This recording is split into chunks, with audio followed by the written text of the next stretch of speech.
feeling very nervous right now. My heart is beating very fast.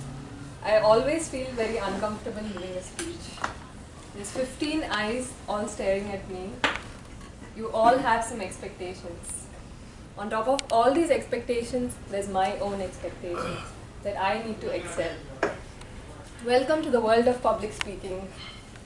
Fear of public speaking is the most common of all phobias. Polls indicate that most adult Americans fear public speaking more than bankruptcy, dental visits, divorce, and even death. Even though most people dislike public speaking, it's an essential skill that's required in most careers, like the legal profession, engineering, volunteering, teaching, and sales and marketing. Public speaking is an essential skill that's required to be successful in most careers. Public speaking, instead of thinking of public speaking as a punishment, let's develop this skill and add it to our personal toolbox of skills so that whenever you need it, you always have it at your disposal. It also develops critical thinking, creativity, and leadership skills. We have great examples in our club for that. Anxiety about public speaking is normal not just in beginner speakers, but even in experienced speakers. Speech anxiety can be defined as psychological arousal, similar to excitement. But excitement is more positive and anxiety is a bit like the negative arousal. With enough experience, you can transform this negative energy into positive energy and you'll become a great speaker. I've done some research about what are some ways to overcome speech anxiety, and I kind of compiled all of them together, and I used a model from some researchers from University of Tennessee. This is the 3-point strategy to get over speech anxiety. I'm working on it right now. I'm going to copy Rico's style here a little bit. Understand, manage, and plan. The first stage is to understand what speech anxiety is. Speech anxiety is a form of nervousness that's experienced by speakers before, during, and after giving a speech. I was experiencing anxiety before giving the speech. I'm experiencing it right now. I'm sure I'll also have some feeling after giving my speech. So, it can also trigger physical reactions like increased breathing, trembling, voice fluctuations, and excessive nervous energy.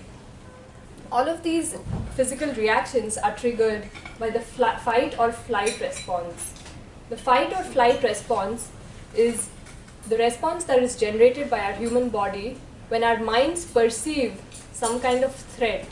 So when we are speaking in front of people, we associate that with exposing ourselves and considering it a threatening situation. Speech anxiety also leads to some psychological reactions such as uncertainty, forgetting speech, fear of failure.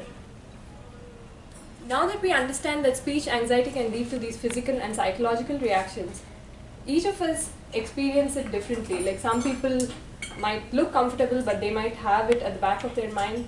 So you need to manage and plan your anxiety based on your personal needs. The second stage of the UMP is to manage your anxiety. One of the ways that most people recommend managing your speech anxiety is to be adequately prepared. Practice your speech, know your topic well, and practice a lot. Also have a positive attitude while giving your speech. These are the things that we've heard over and over. And I'm going to share with you 3 things that I've seen a lot of people do, and I do it myself. 3 things that you should avoid doing to manage your speech anxiety. The first thing is rushing through your speech. So when you're talking fast while giving a speech, it interferes with your breathing. Instead of breathing comfortably, you have short and shallow breaths, which makes it difficult to communicate your message to the audience. All of this hurrying also triggers the fight or flight response, and it naturally generates the stress hormones. So your anxiety and fear increase when you're speaking fast. So just try to avoid speaking fast. The second thing is ignoring the audience. A lot of fearful speakers do not make eye contact with the audience. When you do that, you don't know if your audience is interested, whether they're bored, they have some questions. You're losing the important way of getting feedback from your speech. Because of that, you again lose the connection with the audience and you're more focused just on your own thoughts, which are bound to be negative. Which the result is more anxiety and fear. The third thing you should avoid is, I just forgot what I was going to say. The third thing, which is a very important one you should avoid, is P. No. Plan. No, Practice. that's a good one. Okay, I'm going to come back to it in a little. But the third part of this plan, UMP, is to plan your course of action. So I've looked all over the internet and I've also found some articles by Dale Carnegie School of Coaching and stuff about how to plan a course of action.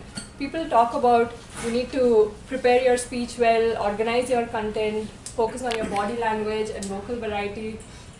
I could not find a better plan than this. This has everything that you need to improve your speech anxiety. We want to work on a plan. Just start by working on your competent communicator manual. You're giving your icebreaker speech and then you focus on organizing your speech. Improve your gestures and body language and also your vocal variety.